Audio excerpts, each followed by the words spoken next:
Good morning. My name is Yehuda Cohen, and I serve as an executive board member of the Jewish Community Relations Council, otherwise known as the JCRC. My personal ties to Israel are deeply rooted as I work for an Israeli nonprofit, and my two oldest children have left our home in New Jersey and made Aliyah to serve as lone soldiers in the IDF. My daughter recently completed her service as a Madrichat Shiriyon, a shooting instructor in the Tanks Division, and she is now studying criminology and psychology at Ariel University. My son is currently serving in Handasa Kravi, combat engineering, where he has been trained as a machine gunner and explosives expert. My wife and I could not be more proud, even if it does result in some sleepless nights. It is my pleasure to welcome you this morning. A special shout out to our attendees from around the world, including Israel, Italy, and Japan. Our FEDTalk series has been one of the Federation's hallmark programs that ties Israel to our diaspora community. We've had an incredible array of speakers over the past year, and today is no exception. When the Abraham Accords were adopted last August, many of us were hopeful that it would promote peace, diplomatic relations, and mutual understanding and coexistence between Israel, the United Emirates, and Bahrain. As the parent of two recent Olim, these developments are of particular interest. Today, we are lucky to have Ze'ev Lavi from the Federation of Israeli Chambers of Commerce to provide insights on what the Abraham Accords are really going to mean for Israel. Before we start the program, allow me a few moments to talk about our federation. The Federation of Northern New Jersey is an organization whose mission is to meet the unmet needs of the Jewish community. Over the past year, during the pandemic, our focus has been directed to the immediate challenges due to COVID-19. But it is important to note that Federation works to benefit our community and beyond 365 days a year with or without a crisis. So much has been done this last year, but I'd like to highlight our most recent food drive. With your support, Federation donated close to 20,000 pounds of food to 14 pantries in the area. QMAC, one of the largest pantries in the area, said that this is one of the single biggest donations they have ever received from a food drive. For our community, the food drive wasn't just an event, it was a calling, and the results were truly extraordinary. And now, I'd like to introduce you to Ze'ev Lavi. Ze'ev serves as the Vice President of the International Relations Division at the Federation of Israeli Chambers of Commerce, a leading economic organization representing the private business sector in Israel. The Chambers of Commerce serves as an umbrella organization to thousands of businesses and organizations representing the various economic sectors of the Israeli market. Ze'ev assists leading Israeli companies to successfully enter new markets and expand their business operations in existing markets. He also helps foreign enterprises conduct business in Israel and leads the Chamber's international relations efforts. Previously, Ze'ev co-founded a business networking website and held various client relationship positions in the hospitality industry. He volunteers for a number of community causes, including the Israeli-Palestinian Young Business Leaders Forum and the Association for Community Empowerment, and holds a law degree from the Ono Academic College Law School. During today's program, please feel free to submit any questions using the Q&A feature at the bottom of your screen, and we will do our best to answer as many of them as possible. And now, Ze'ev, I'll turn it over to you. Thank you, Yuda, and I'd like to thank everybody from the Jewish Federation team who've organized this event and gave me the opportunity to talk with you.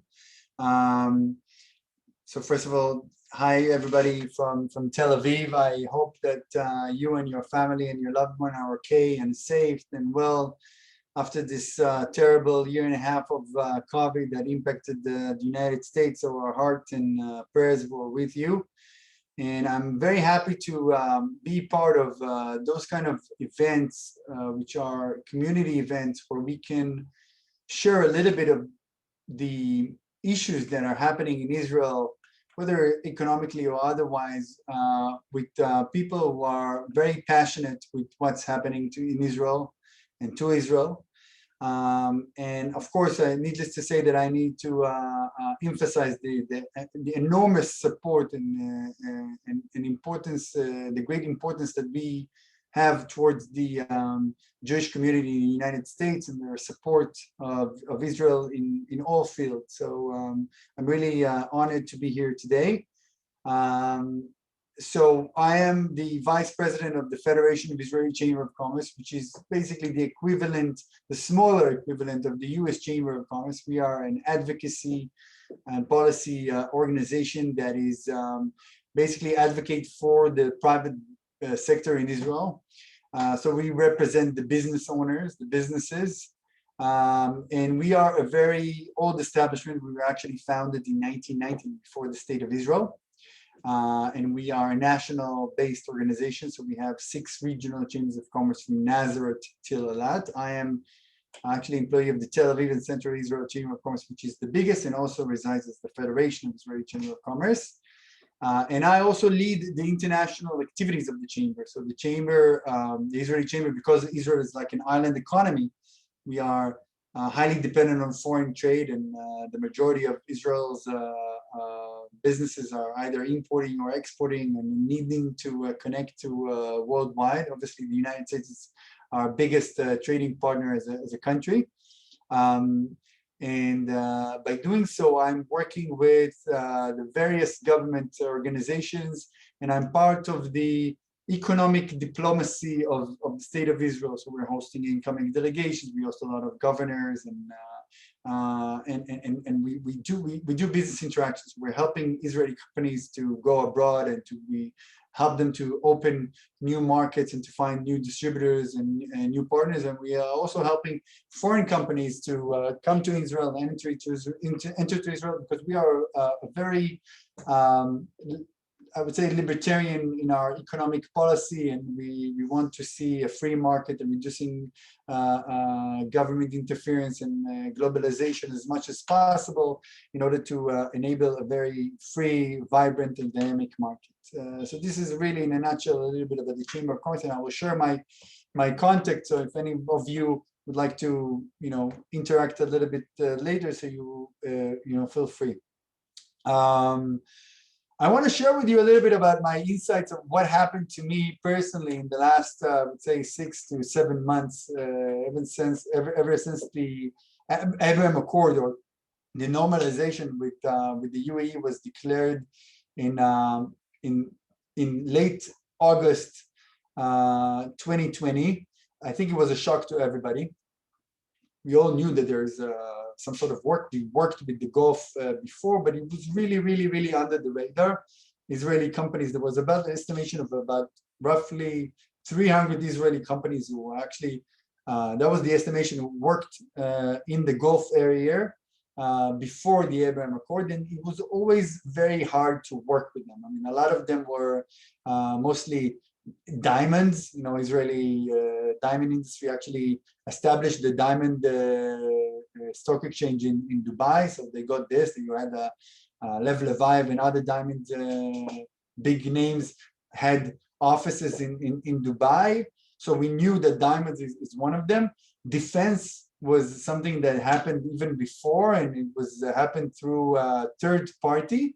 And every other country who wanted to work in the UAE or in any other market in the GCC, GCC is the Gulf Council, which is basically it's something like the EU, but it has around 9 countries that have free tariffs and free movement, etc., etc. So basically, like something like a common market, but with different aspects.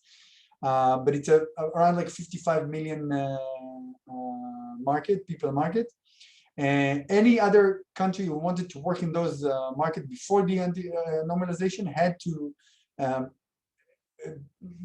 do it in a very complicated way. We needed to have a different company, which is either American or European. They need to have a different phones. They need to have, if they wanted to enter the country, they needed to have someone who have a different passport. It was super complicated, and because it was super complicated, it was a barrier to a lot of companies to enter that market. So it really disabled the market to work freely. You didn't have bankings, you didn't have a way of transferring money, visas, you need to come through connection. So it wasn't really free, even though that you had certain amount of companies who did that. And then the normalization has happened, and as soon as it happened, it was like, I would say, a gold rush. We just needed to, basically sell shovels to people. Everybody I would say everybody, I would say in half a laughter, I would say everyone with the pulse wanted to start doing business in the UAE. So it was really a very exciting time for a lot of Israeli companies.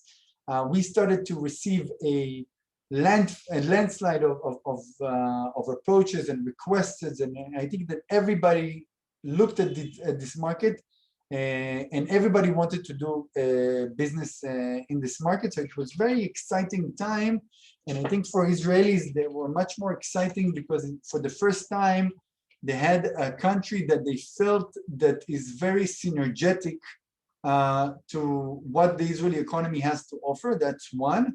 And secondly, it was very intriguing. I mean, for many Israelis, they had really zero knowledge. I have to say that even for me, that I worked with the Gulf, even before that, it was really a green field. So we needed to, in a very short period of time, we needed to learn a lot about the business culture, about the market, about how you behave there. I mean, we came with a lot of misconceptions. The idea was that we felt, for instance, one of the biggest misconceptions was that it's been controlled by sheikh and families, and you needed to know the son of the sheikh in order to work, and you needed to connect.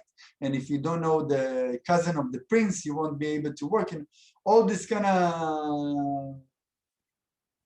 of like feelings that you have to be connected to one of the royalties or one of someone who knows. When in fact Dubai at least is something that is super free market, super accessible, and it's something that is much more open and a much more liberal market than we thought so.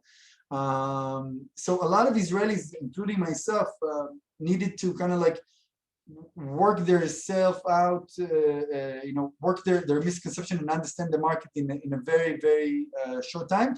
And parallel to that, the government needed to build the infrastructure in order to enable countries to the business sector to work with the UAE and then Bahrain, and obviously with Morocco. So in the normalization, by the way, there's 4 countries that Israel have normalized their relationship with. I would say the most prominent one was the UAE, but also there's Bahrain that a lot of people are neglecting, which is unrightfully neglecting. We will talk about Bahrain a little bit. And Morocco, which is super interesting because of the historical context between the Jewish people and Morocco, and the vast Moroccan community in Israel. I think Morocco would be a super interesting market for us, even though that it's not the same developed market as the UAE, for instance. And obviously Sudan, which is much more developing market, and thus you have different synergies. But the UAE and Israel is really, I would say, the very similar markets within the Middle East. So there are 2 advanced societies, 2 advanced markets. Very strong similarities in their GDP. I hope that I can share a presentation. I will share. I'm not going to show you. I've said I don't want to bore you with presentation, but I'm just going to share with you a few slides from time to time. This is one of them, which is, for instance, you can see the similarities in the economy between the UAE and Israel. So it's really 2 similar markets that in many ways complete each other. Sophisticated, very strong GDP per capita, advanced in their seek of technology. I mean, we have peace with Egypt for 40 years, but the synergies between us and Egypt are much lower, I would say. in relations to what the Israeli economy has to offer to Egypt. It's more an agriculture-based economy, more developed economy, much lower GDP, where, for instance, the UAE, they seek much more advanced solutions like AI, like space, like desert tech, like food tech, things that Israel has to offer. So the thing with the UAE, I think, was massive to many companies, especially to the very robust and vibrant Israeli high-tech sector. Because the majority of the Israeli export is coming from services or high-tech services, which is basically R&D services, software services, and basically high-tech, whether it's in cyber or whether it's in different internet or apps or different solutions or network. Israel is really well known in their capabilities and technologies. And a lot of the solutions that Israel has developed throughout the years are things that are very synergetic to the UAE, and I will touch upon them a little bit in a second. I will elaborate. By the way, I'm not going to do a full-on presentation because I want to have it more of a conversation. So we would love for you to have some more of a Q&A and some discussion. So we'll talk a little bit about where we see where are the main potentials of economic relations. I'm not going to go into the full details. I think this is much more of a broader conversation, but just to give you the taste of where we see the real impact of this thing in terms of the economic. Where is it really going to influence Israel economic, and what's the implication on that? I think that's the most interesting things. And if you want to go to the drill downs, I can send you some materials afterwards, but I think it would be much more interesting to have a discussion. And as I mentioned, in Israel, please feel free to interact and to have, to send your chat or to raise your hand if you want to ask questions. I said before to the Federation team, in Israel, it will be rude if you're not interfering. So please feel free to interject in the middle. When we look at the economic potentials, I think that there's 3 different layers of economic potentials, and then within that, I will also slice it to other 4. So I think that there's 3 tiers. The first tier is the bilateral tier, I would say, between Israel and the UAE. What are the potential between Israel and the UAE? The bilateral economic implication, investment, trade, tourism, all those kind of stuff, and I will elaborate in a second. I think the second tier, which is also super interesting, is the regional tier. So, and that is our capability to reach through the UAE and Bahrain to the GCC market. So that's Kuwait, Qatar, Oman,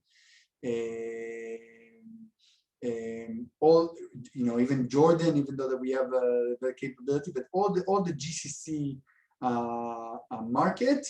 And also, of course, the crown jewel is Saudi. It's like the biggest market out of all those regional markets. So that's the second tier. And the third tier is the bigger outreach. It's not the bilateral, it's not the regional, but it's the global. It's our ability to use the free zones in Dubai and in the UAE in general, and I will expand a little bit about those free zones because they are a very important element. But our ability to use those free zones of Dubai and the fact that Dubai is a regional hub, even I would say a world hub of international trade, to reach a 3 billion market, which is Southeast or East Africa, Southeast Asia, and GCC and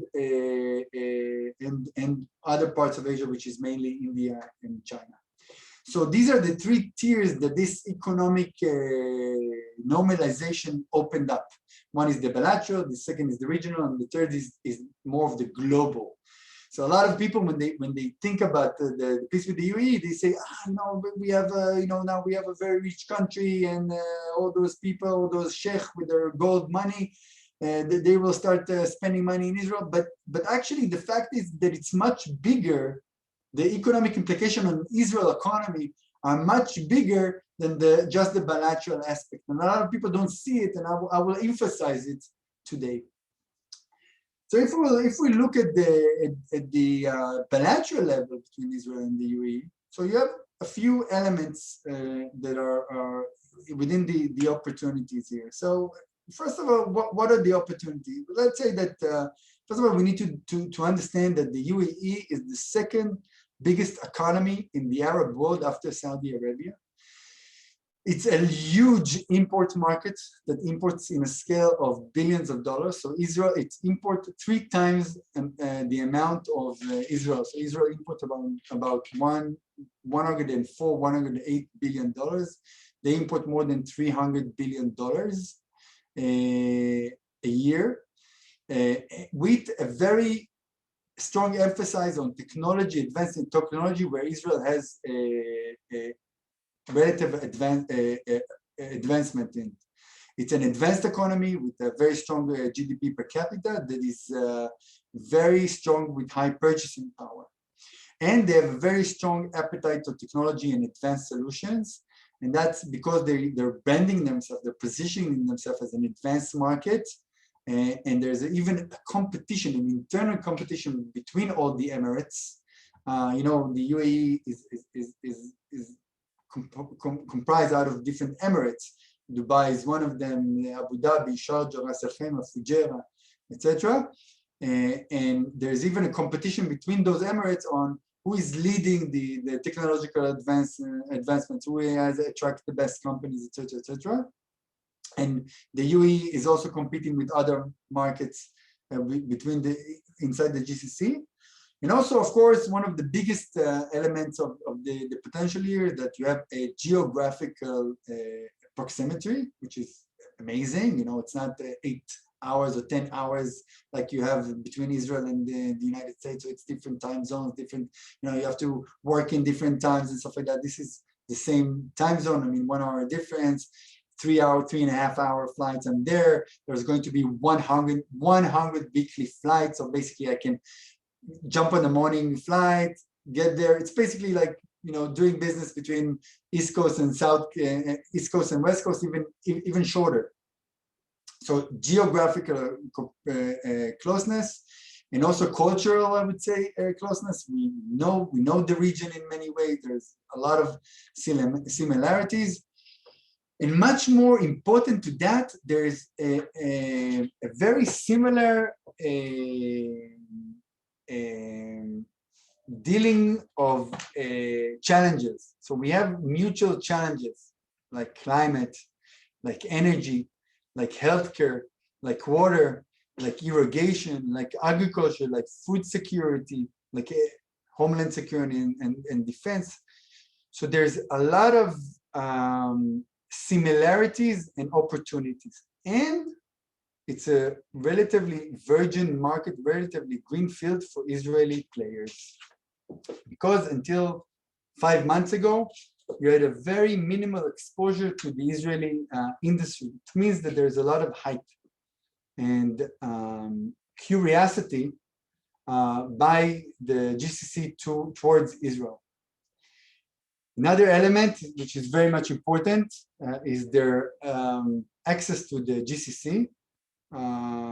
which is a common market, as I mentioned, with other 5 markets, Bahrain, Kuwait, Saudi Arabia, Qatar, and Oman, and the fact that they are a international, they have positioned themselves as an international hub. They have the largest free trade zones in the Gulf. The Jebel Ali port, which is based in Dubai, is the largest seaport south of China, west to China. So they have a huge amount of capabilities, both by air, because they became a international hub for air flights, both for tourism and freights, because a lot of the cargo that comes by air, they come in passenger planes. and also by the sea. And also there's a lot of potential in terms of projects and tenders. There's an estimation that in the GCC, on a yearly basis, there's between 3,000 to 4,000 large projects in an estimation of $2 to $2.5 trillion that are on the pipeline, which are basically infrastructure, residentials, commercial projects, cities that are being made and stuff like that. And these are hundreds and thousands of business opportunities for Israeli companies to become, participate as tier 2, tier 3 players. And of course, investments. We're talking about a lot of, both Dubai, UAE, and every Emirates have a sovereign wealth fund, which is basically oil money and revenues of the country that is being used to diversify their economy, especially being invested in tech. So we're talking about either investments in high tech or investment in direct investments in companies, or investment through funds, VCs and stuff like that, or real investments like infrastructure and real estate, energy, and also I think that when we're talking about investment, I think one of the most important elements is that this normalization enabled the access of players who were normally avoided to enter Israel because of their dealing with Dubai. So for instance, 2 months after the normalization with the UAE, we suddenly had an announcement by Chevron, the huge Chevron, that they are entering Israel. So they will enter the oil, the LNG. We have natural oil. If you don't know, Israel found natural oil. They will start entering, and actually they bought companies, and Noble Energy was bought, and we see that there's players who, because of their based in Dubai, they didn't want to be affiliated with Israel.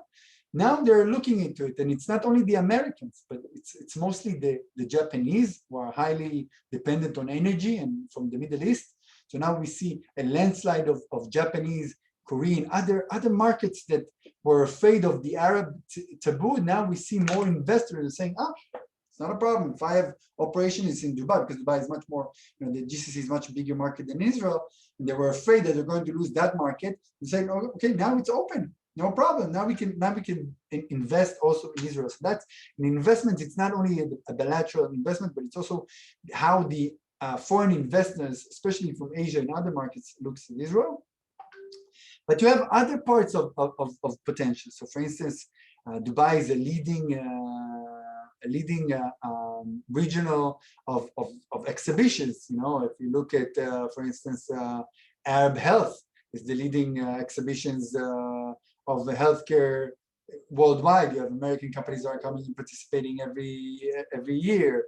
Gulf Food on food, etc., etc. So it basically opens us an ability to go regionally to exhibitions and to meet different distributors and players from around the world. Lectures, Israeli lectures and presentations and exposure.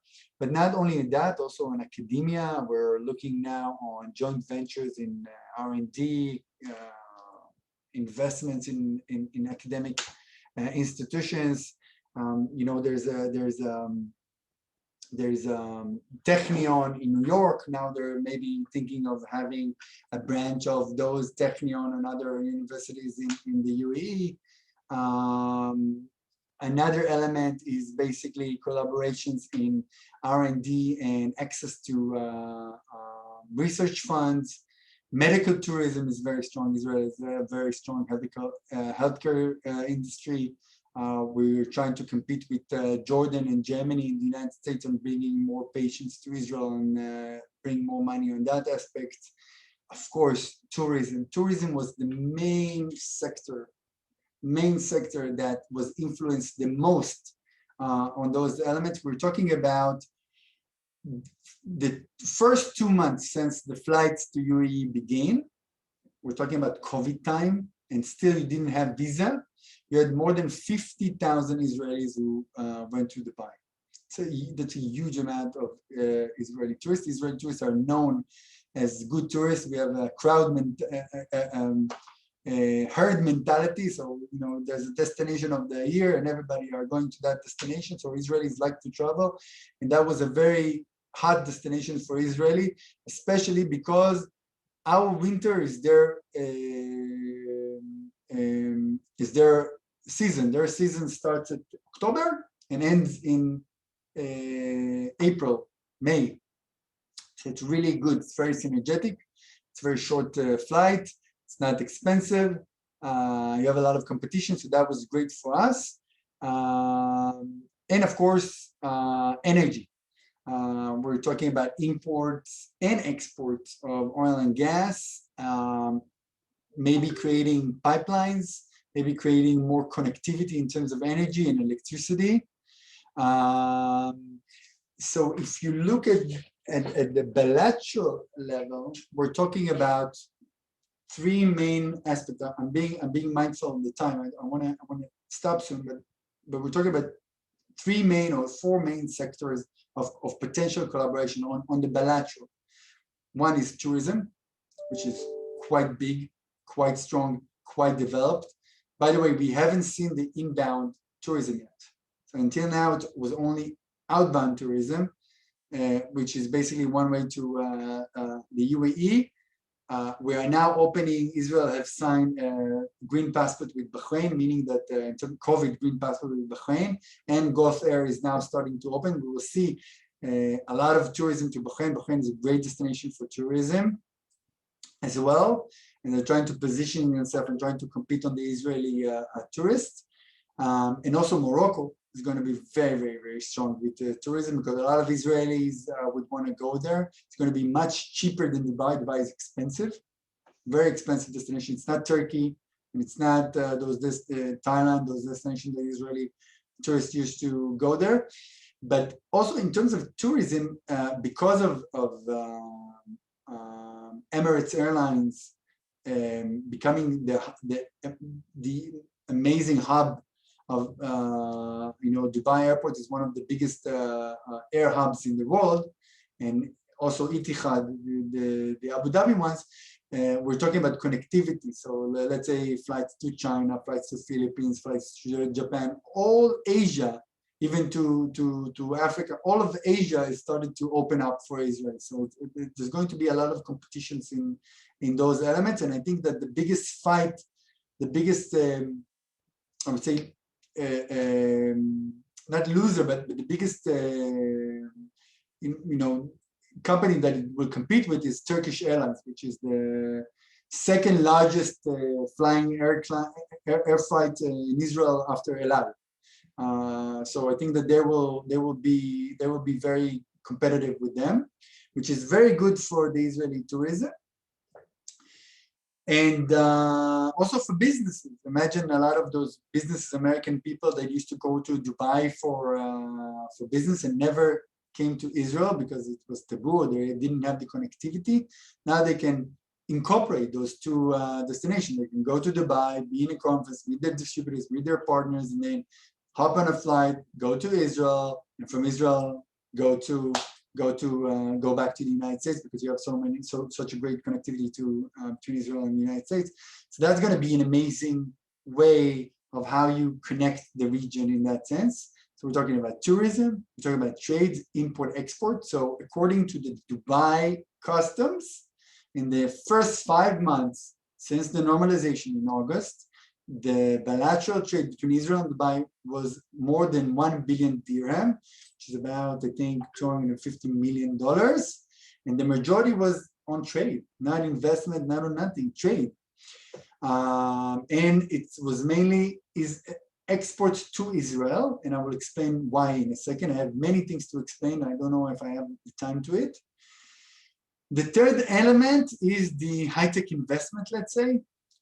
As I mentioned before, a lot of the solution that Israel has, it's something that Dubai needs. What are the sectors? I will explain. Renewable energy, very strong. They're going to have a very strong climate issues in the UAE. Their average temperature in 30 years is going to be 54 Celsius. I don't know how much it's in Fahrenheit, so you will do the translation, but it's going to be super hot and it's very unsustainable. So they're investing a lot in renewable energy and in climate solutions. So that is something that Israel already dealt with because we have the same climate and Israel is very strong in. So this is one thing. The second is food. Food and agriculture, I would just say it's one of the main pillars. Why? Because the UAE wants to be sustainable.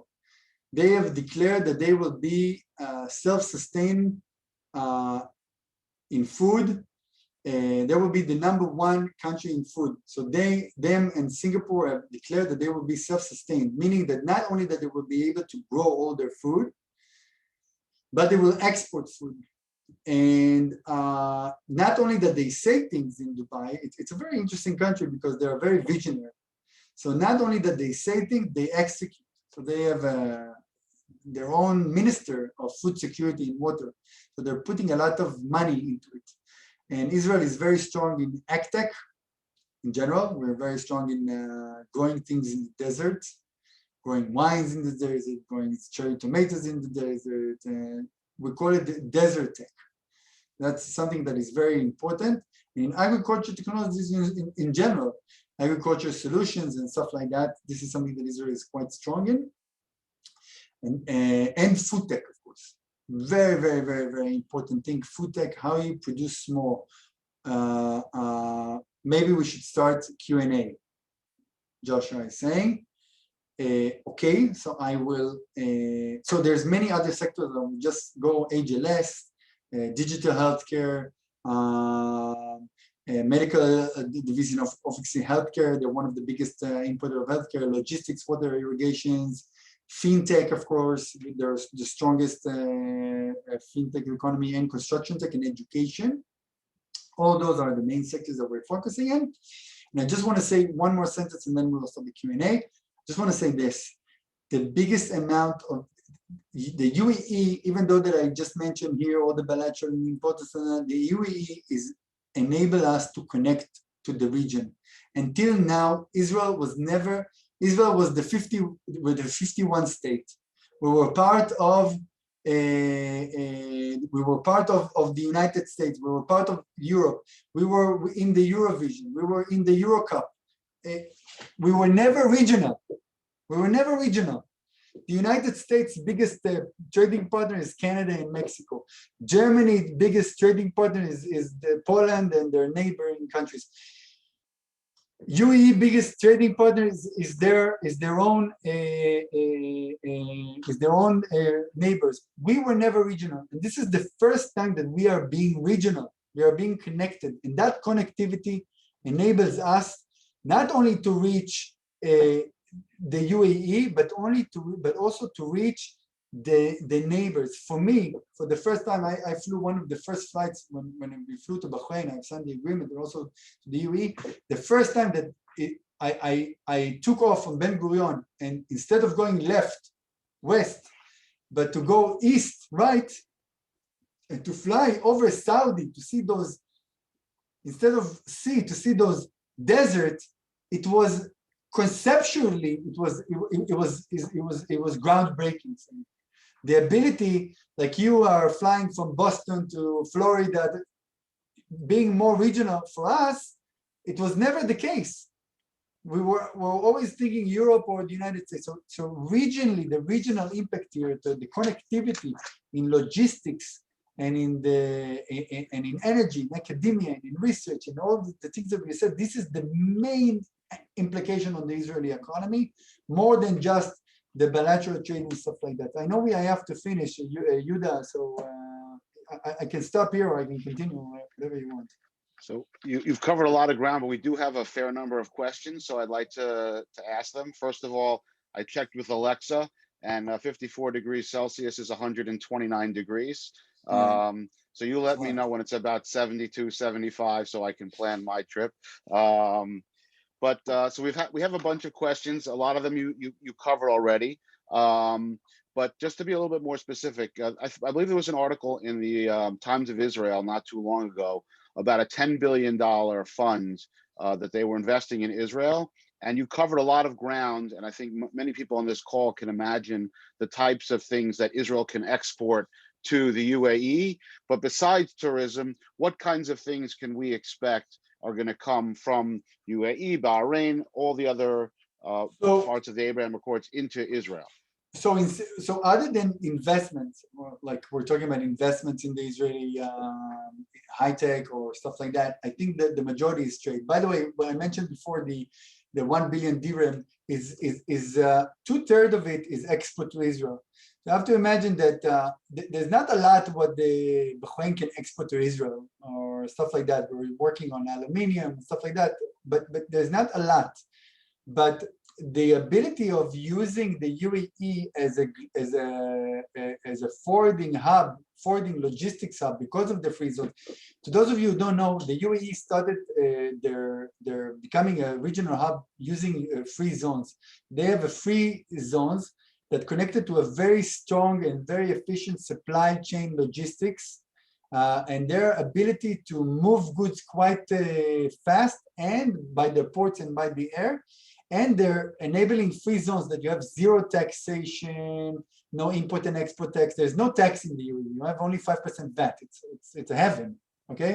It's like Texas, I would say. But it's really this is why you have all the international companies putting their base there. So a lot of the things, instead of importing it from the United States or from China, I'm importing it from the UAE. So I'm using the UAE as a forwarding logistics hub to import more things, and of course, investment in real estate, infrastructure, in tech, and stuff like that. So these are the things that can come there, other than tourism, and of course, the logistics aspect of it, the connectivity on logistics, our ability to use land corridors in order to short time and to have more operational costs, like increase the operational costs. Great. I'll try to amalgamate a bunch of questions that are coming together here that are similar. One aspect is, what are the political connections between the UAE and Dubai and whatever inside of themselves in terms of how they deal with one another? And an extension of that is, you touched upon it early on in your remarks, but Saudi Arabia obviously would be a wonderful connection. Does that tie into helping move that along faster? And are there any other countries that we particularly see on the horizon that might be coming together? So I'm not sure if that's all part of one question. No, or I will answer everything. I think I will answer from the end, and I will work myself into the beginning. I think that it's, there was some sort of a domino effect. I mean, obviously in terms of economic size, Saudi is the crown jewels. So this is a country that imports much more, the double the amount of the UAE and Israel together, and it's the largest economy by far in the GCC, has the largest amount of money, and some would say the largest amount of influence. Now, obviously, I think it's no secret that everybody's saying that this normalization would not have happened without the consent of Saudi because of their regional influence. And that is something that is related to the reasons why this normalization happened. And one of it is due to the Americans, and also due to the fact that there's an alignment of interest within the Middle East, which is mainly versus Iran, and also some sort of a realization of those economies that Israel is not the problem. So I think that the idea is that everybody is looking for Saudi to open. Once Saudi will open, that will enable us a huge amount of opportunities, especially in the connectivity. So the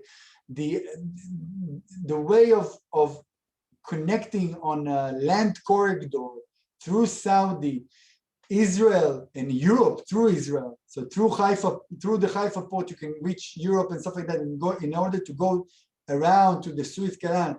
In order to use that, there is a geopolitical strategic, because now if you want to go by sea, you have to go through the Hormuz Canal, which is controlled by the Iranians, and that could be an alternative by trains and other aspects like that. And obviously the economic implications for that is also huge. That's one. Other countries that can come, not only Saudi, yes, which countries that I think can come and have a huge implication? Indonesia. Indonesia is an amazing market, one of the biggest growing markets in the world, part of the E7, and this is a Muslim market that hopefully, if that will open, huge potential to Israel. Not to talk about maybe Kuwait or Qatar and other stuff. The beginning was about what's the interrelations between the UAE and Dubai and stuff like that. Someone asked Dan, I think. The UAE is one, but it's part of Emirates. So each Emirate has their own government. There is the government of Dubai, there's the ruler of Dubai, who is also the Minister of Defense. But you have a ruler to the UAE. The capital of the UAE is Abu Dhabi. They are the richest. They also bailed out Dubai. Dubai has bankrupted a couple of times. There's the very interesting story about the Burj Khalifa. The Burj Khalifa is being called, the Burj Khalifa is the biggest tower in the world. It's called Burj Khalifa.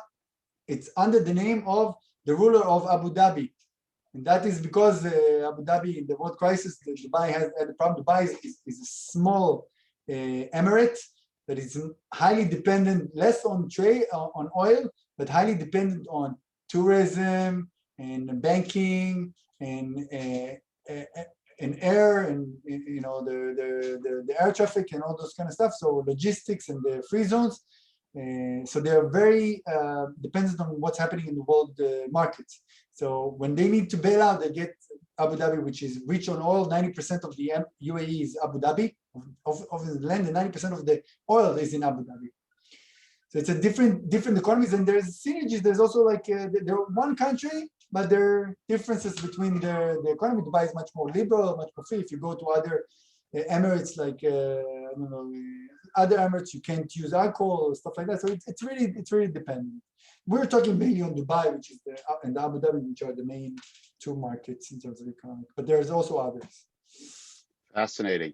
So I've been hearing that kosher food is becoming more and more abundant in the UAE, but what is the status of Jewish communities? I mean, Morocco we're more familiar with, but what was there before, and how is this impacting communities there now? Yeah, I think so. First of all, there was a Jewish community before that, but they were working under the radar. Now we see, much more involvement, and I think this is also a great opportunity for the Jewish Federation in general.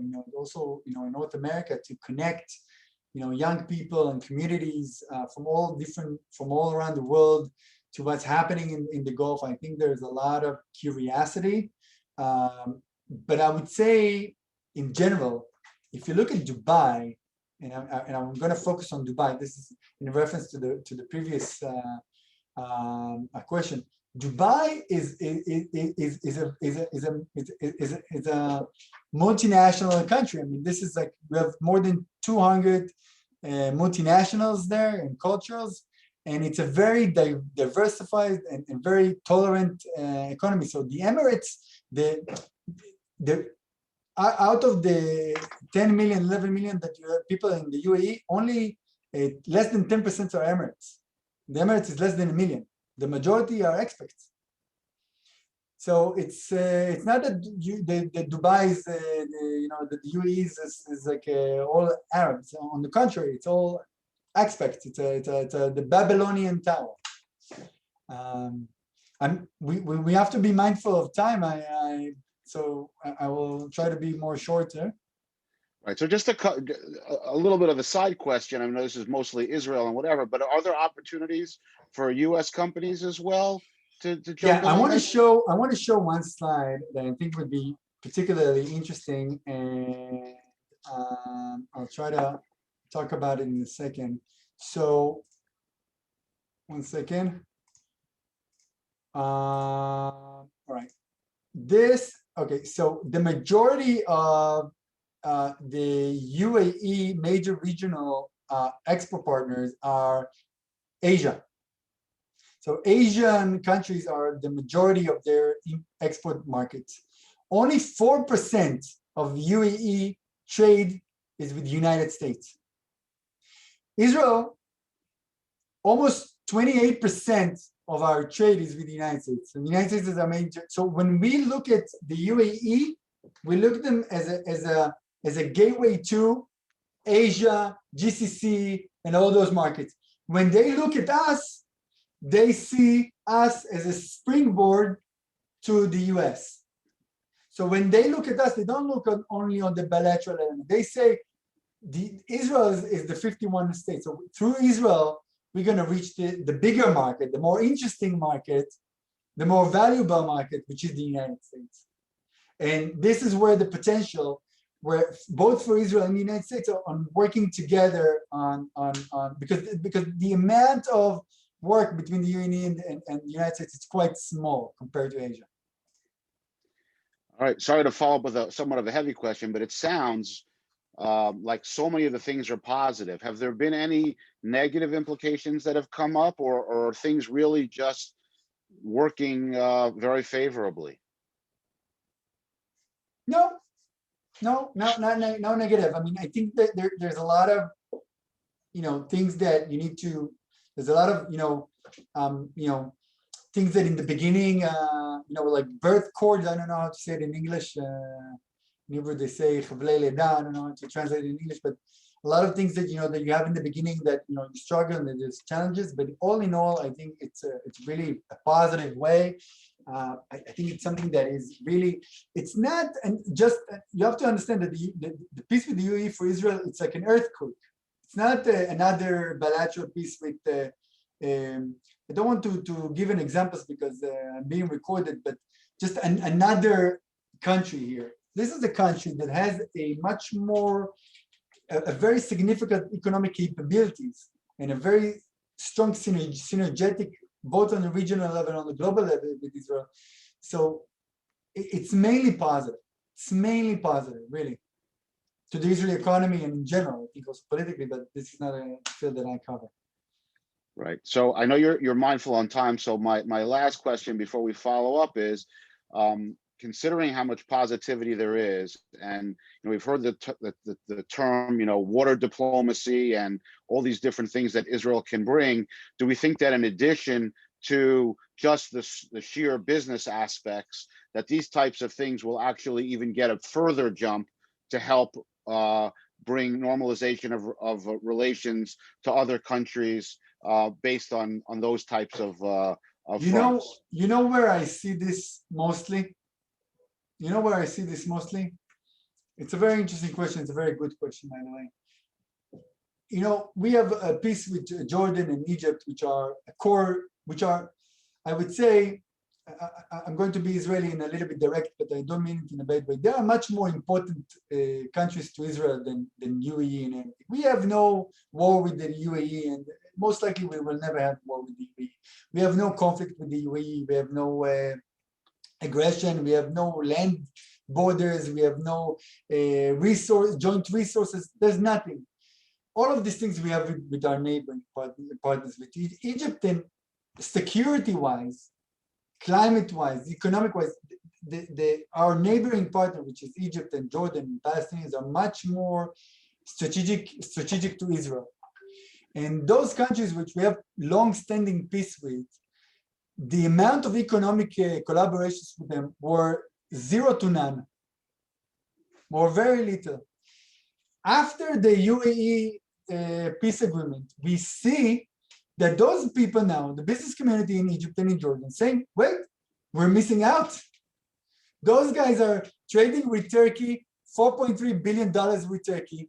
There's a huge amount of billions and money and stuff like that with the UAE. We're missing out here. We're missing out.